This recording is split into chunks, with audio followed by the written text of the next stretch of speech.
Muslims are always coming up to me, and whenever I get into a conversation about my Bible, one of the first things they say, well, which Bible are you talking about? There's so many Bibles.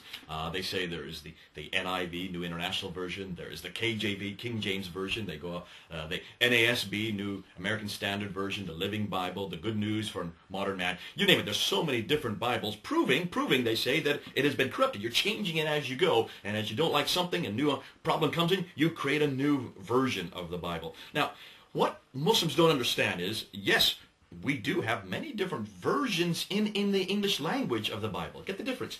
Many different translations in the English language. Why? The reason why is that languages change. Now, goodness sakes, if you look at English and if you look at 100 years ago and you look at the letter S, it's not a curly Q like this, it's actually the F symbol. Languages changes, but also the words we use change. Change it all the time.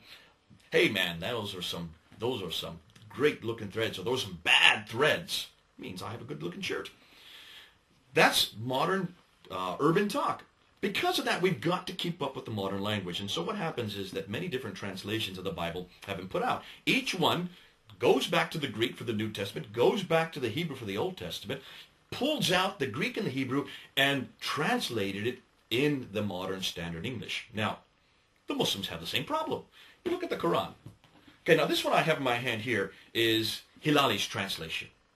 Hilali's translation in English. But there's many translations in English. There's Rodman's translation. There's Arbery's translation. There's Mahmoud Pickthall's translation. There's Yusuf Ali's translation. There's Muhsin Khan's translation. Now I'm just giving you 5 or 6 translations of the Quran, all in English. And what's more, when you look at the different translations in English of the Quran, they don't even follow the same verses. So whenever I say Surah 10, Ayah 94, I'm quoting from this one, Hilali's, also Yusuf Khan's. That's the versification that's in these 2 translations. But it's not the same verses in Pickthall or Arbery or Rodman. You have to move up and down about 5 verses to find which one I'm talking about.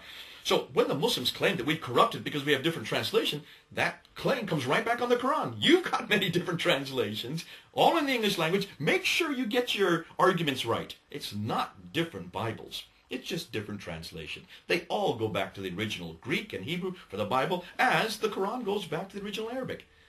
Let's make sure we get our arguments straight. We have not corrupted the Bible. Please, for heaven's sakes, get that straight. I hope that's pretty clear now. Over and out.